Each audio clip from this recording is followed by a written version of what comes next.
ปีพุทธศาสนา255ปัก69ว่าปีใต้2ปลายปัก19นี้ปีก็3ปัก87คู่เดิน8ลองมาวาระอยู่14คำเดินเก่าลอง13คำในไปปรอกคง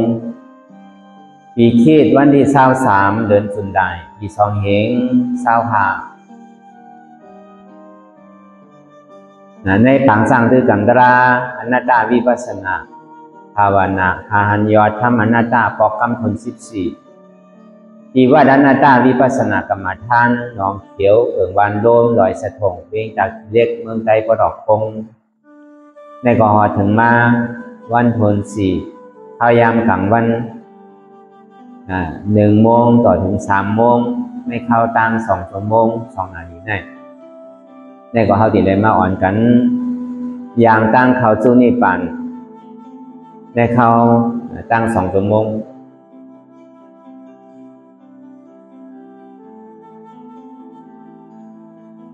แต่ย่อไปนั้นในก็เขาติดเลยมาซับแรงลายจ้างคือทำได้ไว้วางใสนั่นก็เลยเขาพอดีกว่าเลยลมง่ายทีอะไรถ้าหันนี่แหละก็เลยถึงตีถึงตั้งตีคอยังงานเตียนเขามีไว้นี่แหละอธิษฐานของเขาจิ้มลูกนั่นเลยสังดังเลยตั้งวิทยาคัดใจเขานั่นเลยมันดีถึงตีถึงตั้งนั่นเลยสังอ่อนตั้งสุดในก็คือเขานำขาไก่ปูดขาขวาทับต่างขาซ้ายก็อะไรอย่างนั้นขาซ้ายทับต่างขาขวาในก็อะไรมือ2 คอนต่างไว้เหนือตักก็ย่อไว้ตัวซื้อเอวิเคียงเอวิยานน่ะก็ย่อในเฮาลาหูเนอเปิดตัวอย่างปียาหอมมือเข้าใจดีเอาอิดจ้างถือกำน้ำรับตาเนอเปิดตาญาณปียาอยากเคยดีมันน้องวิญญาณขาดใจเตียนเท่าหูนั่นอันใดเสียนั้นไหนเตรียมมันพูดบอกเกิดขึ้นเป็นมานั่นไหนก็คือเขาหมอวางเป็นอนัตตาอะไรก่อนตั้งเอาไปหันเจ็บไปหันตุกข้าไปป่องแสงแรงใส่เนื้ออนัตตาไหนก็ตัวที่ร่วมเคยใจเขาออกก่อนตั้ง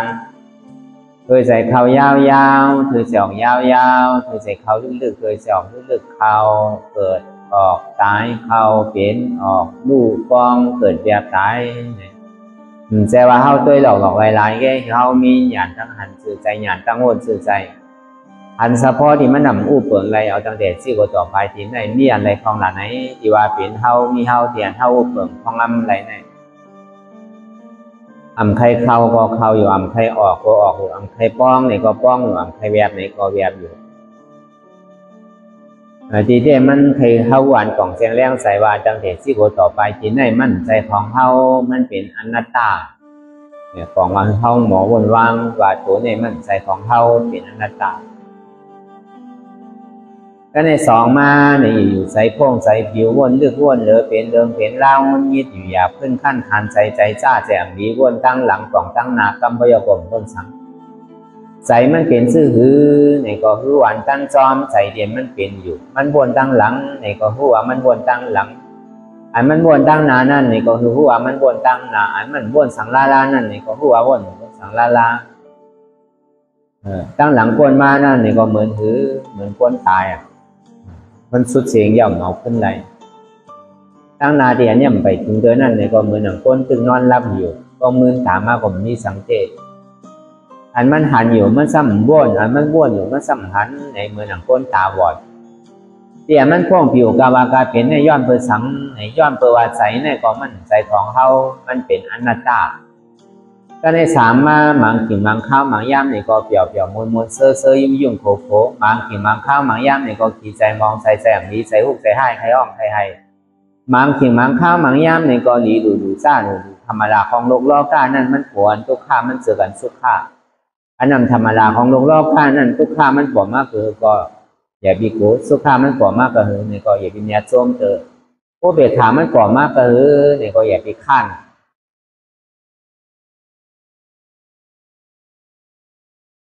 ธรรมดาของโลกล้อก้านี่มันเจิกมนเจิกเปี่ยวเจิกเซ่อยากว่ามันโกรธทุกข้าเนาะ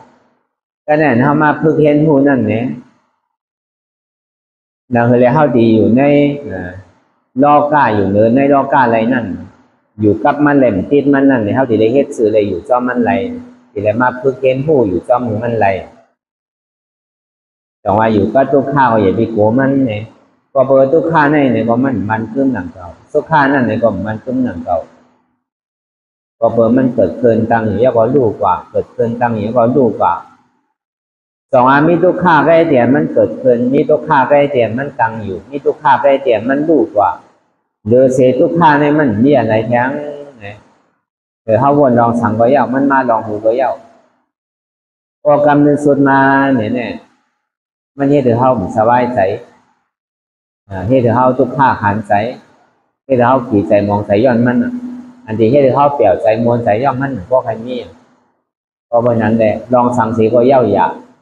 ตั้งปุ่นตั้งโมตั้งเสียงเนี่ยมันมีการทุกข้าเลยเดือเสียทุกข้านี่มันมีอะไรแท้งเนี่ยอันนี้ก็พอเขาหันซึ่งแล้วเนี่ยนี่ก็เขาก็ได้วางแบบ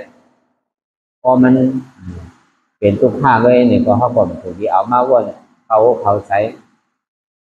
เดี๋ยวมาวนใส่อกใส่ใจป้นที่ป้นตั้งนะเขาก็หลุดปล่อยหลุดพาหลุดว่างของทุกข้าหลง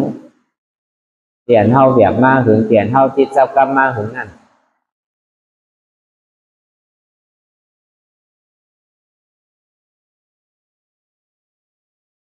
ก็ได้เพราะมันใจตัวเขาเนี่ยซ้ำเป็นซ้ำหลักมันก็ซ้ำที่มีขอถามว่าป้อมใจตัวเนี่ยเขาที่เอาสังบนเป็นตารางของว่ามันจิตจับกลับมาถึงยาว่ามันเป็นตัวเขารู้มันเป็นปีเงียบได้เตียนเป็นถังเป็นห้องวันยัดเป็นปีเงียบได้มันเป็นยุคว่ะยุคทานนั้นมันมีสภาวะสืบเป็นสืบรู้เรียกลายค่ายกว่า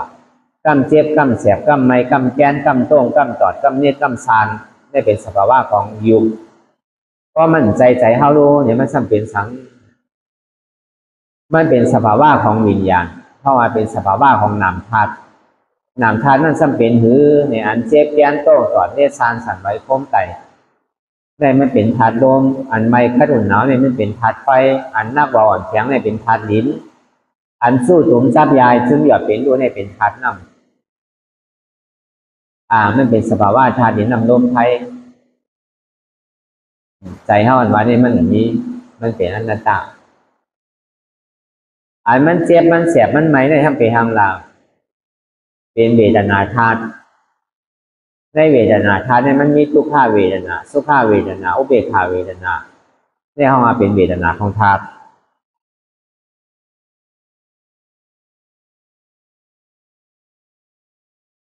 เว้าเนี่ยสังโอนเนี่ยสังอ่อนเนี่ยสังเย็นเนี่ยสังจะในเป็นสุขาเวทนาอันมันนักอยู่อันมันแข็งอยู่อันมันเสียบอยู่อันมันไหมอยู่อันมันเจ็บอยู่ฉะนั้นเป็นทุกขาเวทนาเจ็บดูอันเจ็บดูจะได้เป็นอุเบกขาเวทนาเนี่ยผลออกมาเป็นเวทนาธาตุอันเท่าหมอวนวางกูเสื้อกูสั่งแสนเปิงที่มันปอกเกิดขึ้นเป็นมานั่น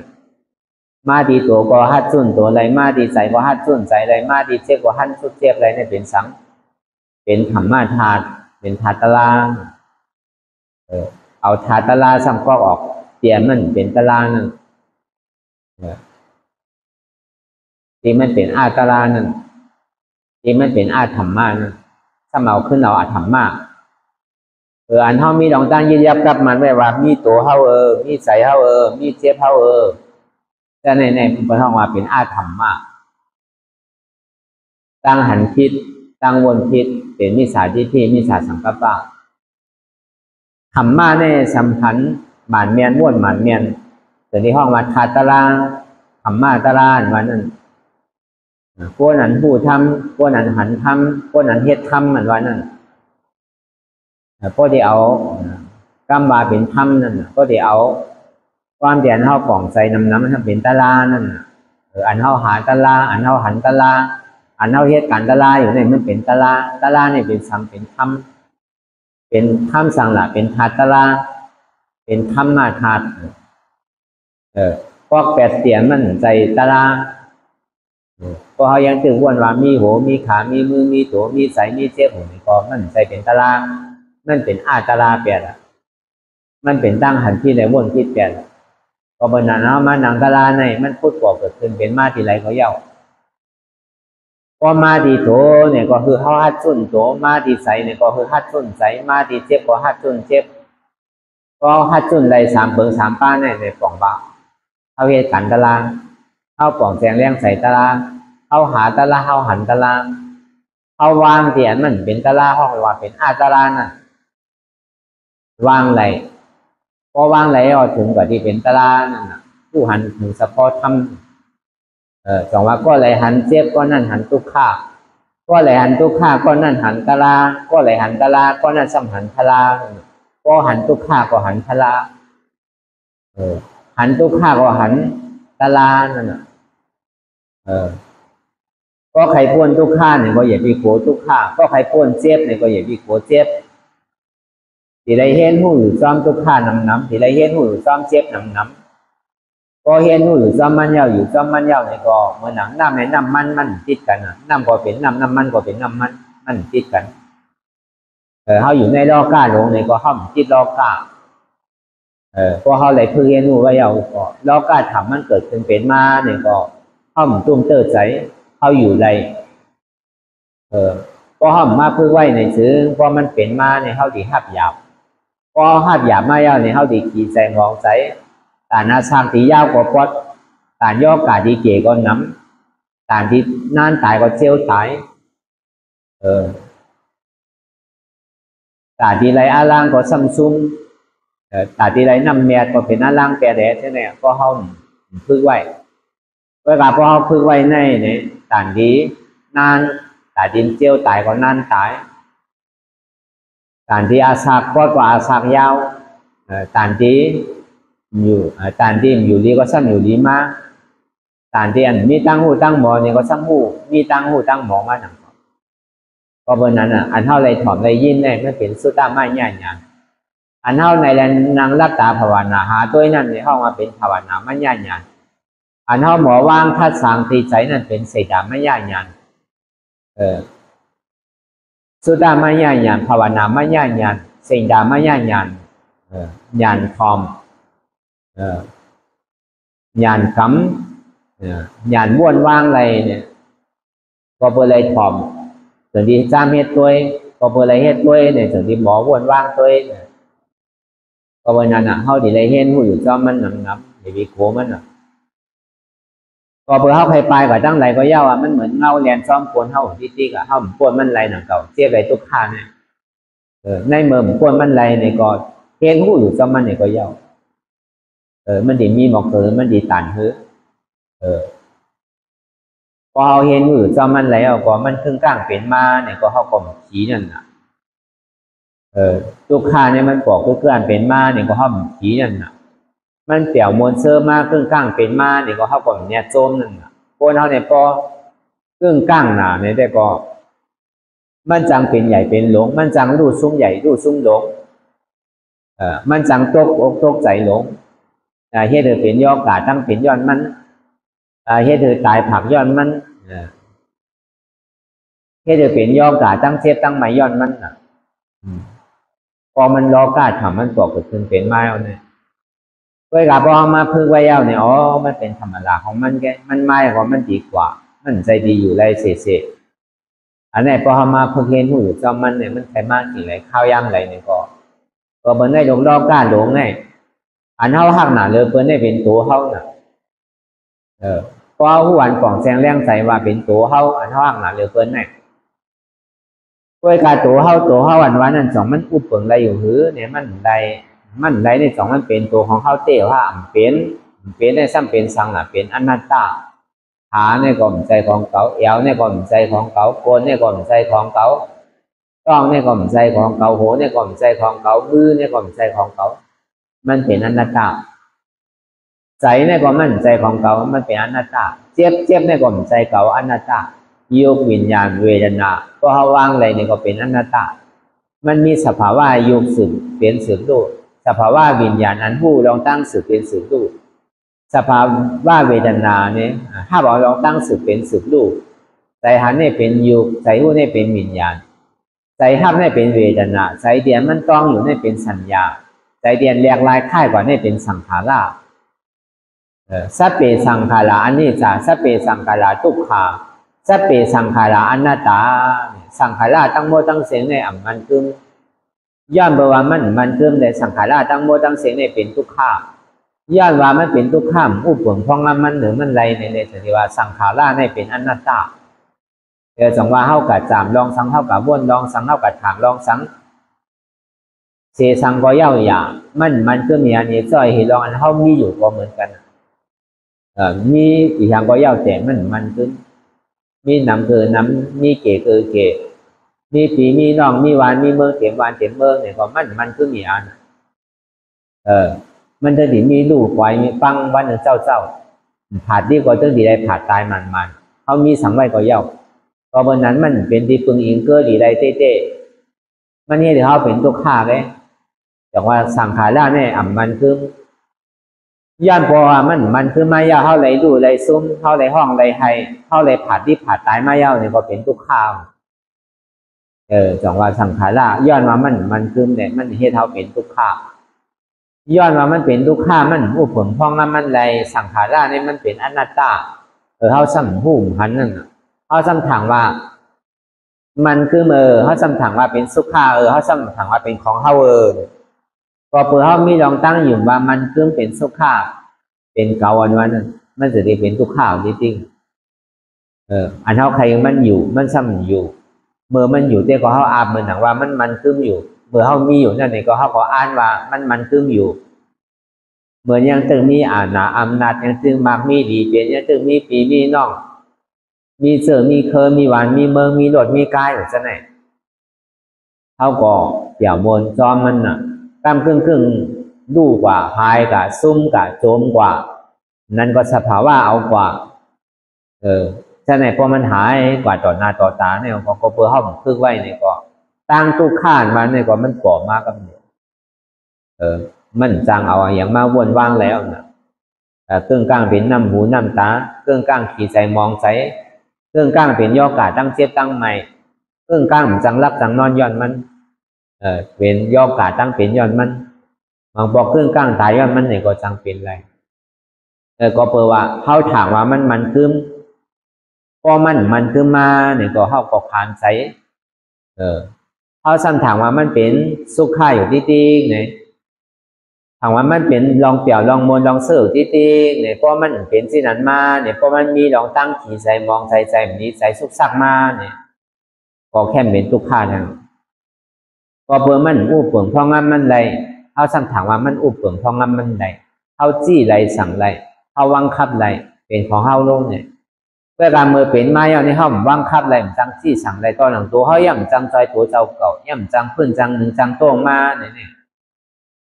ก็เพื่อเขาหูจักอนัตตาเขาถามว่าเป็นอัตตาดิติก็ถึงขิงเมื่อเขาหูตัวมาเนี่ยก็พอตกดื้นย่อนตกลาตกดื้นย่อนเดี๋ยวสังเขาอกเข้าใจก่อนสังเอาเดือเสียหลวห้องหลวให้เดือเสียหลวพี่ใจมองใจ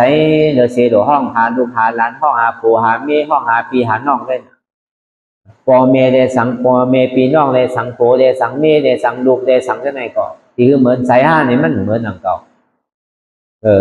ที่เหมือนใจเข้ากูสั่งแทนเปิงเหมือนใครตีรุ่มดาวไรเสะแค่นตู้ข้าเลยทั้งเป็นอันทีใจมองใจดีใจหุบใจให้ย้อนมันแห้งมีอย่างเจ๊ก็เหมือนจังใจเข้าไหลก็เขาเปลี่ยนมาเจ๊ก็เขาจำตายมาเจ๊มีอย่างแต่ดีใจเลยมีโอกาสพวกของเงินคำก่อนใจปอกขึ้นมาเลยมีอาณาอำนาจก่อนจังใจชื่อเป็นสาวบุญสามารถมอยาก่อนจังเฮ็ดชื่อแต่ดีใจเลยเขาก็ตีได้เจี๊ยบได้ตายเหมือนเข้าไปหนังเก่ามียาดีคือก่อนสร้างซอยไรหนังเก่ามันต้องติดตายอยู่มันเนี่ยตื้อตีเป็นอยู่มันก็ในพอมาพึกสร้างตื้อกันตะลายยาวในปองมาเข้ามาพึกเท่าพึกเป็นพึกตายเท่าก็หลวมหมอเท่าเป็นก็หลวมหมอเป็นตายก็ซ้ำหลวมหมอตายหนังเก่าก็เท่าหมอเท่าในลูกหลานท่านสร้างนั่นน่ะ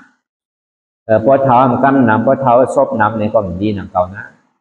เท่าก็หลวมหมอเท่านั่นน่ะหลุดเท่าจำนำจำทำโดดทิ้งใส่ทิ้งซบทิ้งโตอย่าไปมีรอผ้าน้ำต่อซ่านน้ำมอห้าหมาหน้าติ๊กที่น้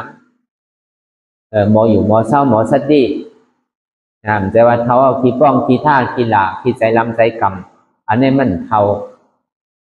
กว่ามันหมอเท่าก็เป็นนั้นมาเนี่ยคนที่มอมากกว่าทุกข้าตัวเจ้าเก่าก็ทุกข้าในอันนั้นมันนังการตลาดเนี่ยเอามาพึกเข่าวาง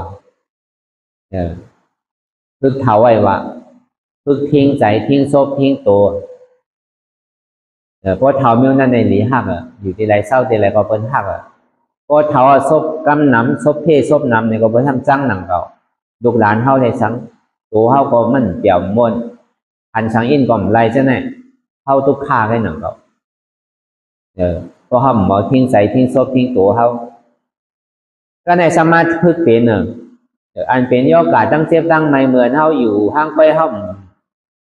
อยู่เพื่อนพอเป็นสังมาอินต้องเจ็บเนี่ยโหเจ็บเนี่ยแอวเจ็บเนี่ยครบขึ้นมาเนี่ยเฮาปวดหัวหายากินเอาน่ะก็มันหายเฮาปวดหัวกับหาสาวุนเอาน่ะก็หลกกับหาสามารถโดยโทษยากินยาเนี่ย3 วันก่อมหัน7 วันก่อมหายใช่ไหมบางพวกเป็นบ่เป็นเดือนเป็นปีเนี่ยก็มีเนาะก็ในการมันสุดมาในกินจ่ากินมาใช้พวกปองนั่นน่ะกินยาอันนี้ก็มันก็เป็นมาดังนำจังว่า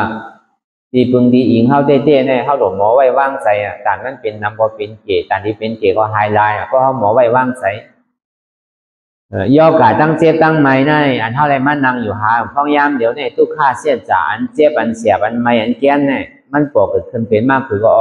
มันใจเก่ารู้อันเจ็บอันโกนอันคืนอันเมยอันแก้นซะหน่อยก็มาต้องเจ็บว่ะก็มาแอวเจ็บว่ะก็มาขาคืนว่ะก็มาหูใครว่ะซะหน่อยหูก็มีว่าอนัตตา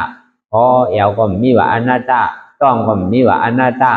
ขาก็มีว่าอนัตตาพอเฮาวนจับเนี่ยมันหายกว่าเหมือนเฮามานั่งในไงมันเป็นเพราะว่ามันถึงสิ่งขาเข้ายามเฮาปล่อยเอาเนี่ยก็หายหมดอย่างมีอันเจ็บมันเป็นตลาลงเพราะมันเป็นโยกะเฮาเจ็บเฮาปอก็โหลเป็นเมื่อเฮานอนก็โหลเป็นเมื่อเฮากว่าก็โหลเป็นเมื่อเฮากินนั่นก็โหลเป็นมันซ้ำเป็นเมื่อเฮามานั่งได้น่ะมันเจ็บมันปวดมันขึ้นมันเหลืออกเหลือใสเวลาพอเฮาปวดปองตาลายเอาเนี่ยก็ซ้ำหายหมดนั่นก็ในบอกว่าเฮามาพึกเป็นไว้พึกเจ็บไว้ก็เฮาจำดีตายมาเป็นโยกะมาเนี่ยมันมากกูสำแคนเปิ้งเมื่อนั่งหอกเมื่อนั่งเขียมแจ้งอยู่บินตั้งซ้ายก็แจ้งบินตั้งขวาก็แจ้งน้ำน้ำใครปอย่อยปไหลจีตายปออกมันวันเนี่ยพอเขาหมอไว้วางใส่เนี่ยเขาดีกว่านี่ก็ไหนนี่ก็หนาทางพิษก็นั่นทางพิษก็หนาก็นั่นก็มาด้วยเขาก็ในก็มาด้วยเขาลูกก็ในก็มาด้วยเขาหลานก็ในก็มาด้วยเขาใช่ไหมเขาดีกว่าหาอาเปียตั้งพิษเขาดิ่มหมอไว้วางใส่ก็ในพอมาหนังตาลาพวกคู่ใจเลยลูกมีรู้อนาตาเย้าน่ะที่มันมาลุ่มจังให้ถือห้องมากกว่าเย้าเลยนาทีบุญพรเอาเด็กก็เย้าถ้าการเขาตีได้หมอปล่อยพาว่างวนหนึ่งดูก่อนมีดูวนลองล่างก่อนมีล่างวนลองหลานก่อนมีหลานวนลองปีลองน้องก่อนมีปีมีน้องวนลองปอลองเมก่อนมีปอมีเมวนลองอันใดเสียก็เย้าอย่ามันมีกูเจอกูลองมันเพ่มปันกันไรรู้ลองตั้งโยกาตั้งเจี๊ยบตั้งไหมเนี่ยอันเจี๊ยบอันแก่เนี่ยปันเกินทองของมันปันไรขายก่อนจ้างขายซื้อก่อนจ้างซื้อมันมีไผ่ตาดีมาเพปันกันไรมันที่ได้คู่เลยตัวไผ่ใส่มันแก่น่ะอันนี้เขามาพึกเป็นก็หมอพึกเป็นยาวเนี่ยมันไผ่เจี๊ยบไผ่ก้นไผ่คืนไผ่เมยมากเพราะมันใจเก่ารู้อันนั้นตะในจั่วเท่าหนังตาลาในข้าวดัง2 ชั่วโมงเนี่ยอันนี้เขาพึกเป็นก็ในพึกตายเนี่ยนะพึกตายก็ซ้ำหนูหมอตายพึกเป็นก็ซ้ำหมอเป็นว่ะก็สามารถดีตายมามันเดชนากูสำแชนเฟิงเนี่ยมันมาจู้เป็นอันหนึ่งอันเดียวอนุล้อมาอย่างนั้นว่าเนี่ยมันเกิดมามันอับหันไทยอันในดอกก้าหลวงเนี่ยเหมือนมันก็เหลียวอันเจี๊ยบเหลือเปินอันคานใจเหลือเปินอันเหลืออกเหลือใจเหลือเปินเมื่อนั่นเนี่ยเป็นใจหนีใจฮุกใจให้ใจจ้าเนี่ยมันก่อมากกันเดียวก็ห่มเอาตะลางเข้าใส่สิติในตัวขันธาเขาเนี่ยมันเป็นของทุกข้าหลวงรู้มันเป็นของถูกของเนามันใจมากข้าวย่ำเหมือนเราก็ถึงข้าวย่ำมันโหลดูโหลปวดโหลปังเยาเหมือนเฮิร์นหลังหนึ่งเดียนเขาอยู่มากข้าวย่ำเป็น50 60 70 ปีเนี่ยก็หมดปกมองแมงในไส้กินแล้วมันเสียงเอามันดีกว่าดีปวดดีปังเอาก็ปล่อยมันปล่อยเรามันเป็นสังก็อันเก่าปล่อยยังตีแลอันใหม่แคมหรือในแทงเนี่ยตัวไว้ใส่ที่นั่นตายก็เติมมันใจของเก่าลูกตัวเก่าก็ย่ำใจตัวเก่าใจเก่าก็ย่ำใจเก่าลูกเทียบที่มันเปลี่ยนอยู่เมื่อเดี๋ยวเนี่ยก็มันใจเก่ารู้มันเปลี่ยนหน้าตา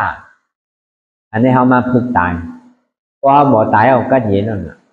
ก็ตายเลยลองอนัตตาเนี่ยมันดีอ่อนเอาขึ้นดั้งเดิมเดียวก็ตายออกขึ้นว่าเป็นนั่งผีคุณผีอยู่ในเมืองผีพุ่นเป็นเทวบุตรเทวราอยู่ในเมืองสวรรค์จันท่าพุ่นก็ตายเลยลองอนัตตาก็ตายเลยลองล้อผ้าต่อซ่าโมห้าหมาหน้าทำลงตั้งใจบัวเดียวยังเป็นตาลานั่นน่ะมืดโมตันที่กว่าเสียงดับสิ่งที่กว่าเสียงเพราะมันเจ็บมันเหลืออกเหลือใจมากวักตาวันไรก็ไม่ได้ก็เป็นนั้นมาเนี่ยเพิ่นห้องว่าตายเลยลองพอห้าวันน่ะผู้ที่เอาสังมาบ้วนว่ะก็เป็นนั้นก็แบบเป็นสัตว์เลี้ยงสันก็ตายเลยลองหมาหน้าเนี่ยก็แบบเป็นอสุราขายปินผลก็ตายเลยลองล่อผ้าใจที่ด้านในใจที่ด้านหน้าที่เราก็ตายเป็นเพศตายเป็นเปรกตาใช่ไหมก็ตายเลยลองท่อซ่าเนี่ยก็อาผู้โสดตั้งพิษเจ้าก่อนเลยเฮ็ดไว้อีตอนอีนึงมันพูดออกมาเสียงๆเขาเฮ็ดสังไว้ลองนี้น่ะก็ตายเลยลองอันนั้นเนี่ยก็กัดจงหน้าไล่กันอยู่มันดีกว่าว่าแต่นั้นก็อันใดเสียนั้นที่มันพูดบอกเกิดขึ้นเป็นมาเนี่ยคนลองดูมีดูคนลองลานมีหลานคนลองเฮิร์นมีเฮิร์นใจที่ถอที่เทิร์นใจที่โลกจากโคของเงินคำใจที่เจ้าเคอวันเมืองใจที่สังตั้งลองไม่ตึ้งมีลองตั้งใจที่ใจจับใจแกนสังเราไม่เป็นอนัตตามาลองตัวก็มันมีตัวมาลองหัวก็มีหัวมาลองมือก็มีมือมาลองขาก็มีขามาลองคนก็มีคน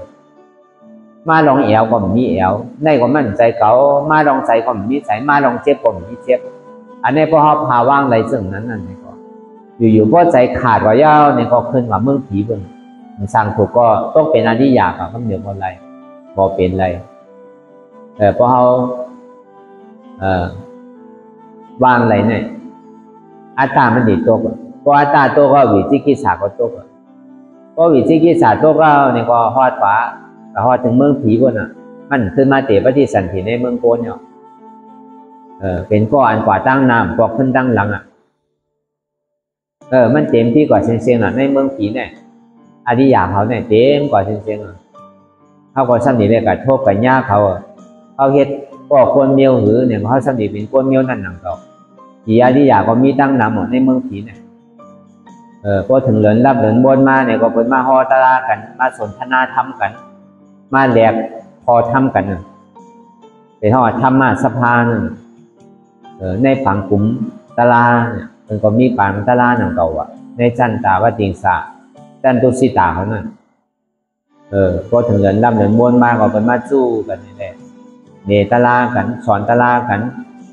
ก็ไหลหมอสื่อเนี่ยก็เป็นก็ฮอตลากันเหมือนเมืองโกนเฮาหนังเก่าเขาก็สนิทเลยกับถอมที่นั่นสั่งถูกเขาสั่งกับเป็นผีอริยาก็เป็นไรอันนี้เขามาพึกเป็นพึกเทาอยากว่าพึกตายเพราะเขาหมอเทาก็มันดีเปี่ยวจอมเทานั่นก็หมอเป็นก็ดีเปี่ยวจอมเป็นนั่นก็หมอตายก็ดีเปี่ยวจอมตายนั่นลองตั้งเกิดตั้งเทาตั้งเป็นตั้งตายแน่มันตึงรอดไผ่ล่าจนดีไรโทษในย่ามันมีไผ่ตาดีรอนเลยด้วยการเขาหลงหมออยู่หมอเศร้าหลงหมอเทาหมอเป็นหลงหมอตายตั้งกว่าเขาเนี่ยมันจะดีกว่าตั้งนี้เลยในภาวะศาสตร์ในก็อย่าคือซุ้มภาวะศาสตร์ตั้งนานนั่นเนี่ยก็อย่าคือซุ้มหนังดอกตั้งหลังในเขาซุ้มมาหนำเยาตั้งแต่ในกว่าในเขาถิ่นซุ้มทางป.2เอาอยู่วันหนึ่งก็คือมีกาขันวันหนึ่งอยู่วงหนึ่งก็คือมีกาขันวงหนึ่งอยู่เดือนหนึ่งก็คือมีกาขันเดือนหนึ่งอยู่ปีหนึ่งก็คือมีกาขันปีหนึ่งอยู่ชาติหนึ่งก็คือมีกาขันชาติหนึ่งพอเขาหลงดื่มตลาเนี่ยมันก็ขัดเย็นพอเขาหลงดื่มตลาเยาเนี่ยก็มันขัดเย็นเลยมันเป็นอันห้อนอันเหลืออันไม่ร้อนก็เพราะนั้นในก็เอาอย่างอย่าเข้าวนดีวนยาวทำมีเนี่ยเราพอหันทำใจเนี่ยก็เราพอหูทำมีหันทุกข้าทำใจหูว่าทุกข้าเป็นอนัตตาทำมีหันเจ็บทำใจหูว่าเจ็บเนี่ยเป็นอนัตตาทำมีหันว่างใจหัวเก่าใจขาเก่าใจมือเก่าใจโถเก่าใจเก่าใจเจ็บเก่าทำใจหูว่ามันเป็นอนัตตาทำมีหันเจ็บแกนต้องก่อนเนสานสันไว้โค้มไต่ไม้กระดอนแข็งสู้ถุงจับยายจิ้นอย่าเป็นดูทำใจหูวันเจ็บแกนต้องก่อนเนสานสันไว้โค้มไต่ไม้กระดอนแข็งสู้ถุงจับยายจิ้นอย่าเป็นดูเนี่ยเป็นอนัตตาอันนี้ก็เขาวนยาวเขายามหืออย่าไปว่าไว้อย่าไปว่าเทิงอันเขาหันกอลีอันเขาวนกอลี ถึงพอเพียงเพียงกันกว่าว่นต่อถึงเสียบนั่นพอสุดว่นต่อถึงทุกขานั่นพอสุดตาต่อถึงอัตตานั่นพอตัวพูดขาดกว่าอันใดที่มันพูดบอกเกิดขึ้นเป็นมานั่นนี่ก็เราพอหมอวนวางแยกตัดเป็นอนัตตาสะพอไหล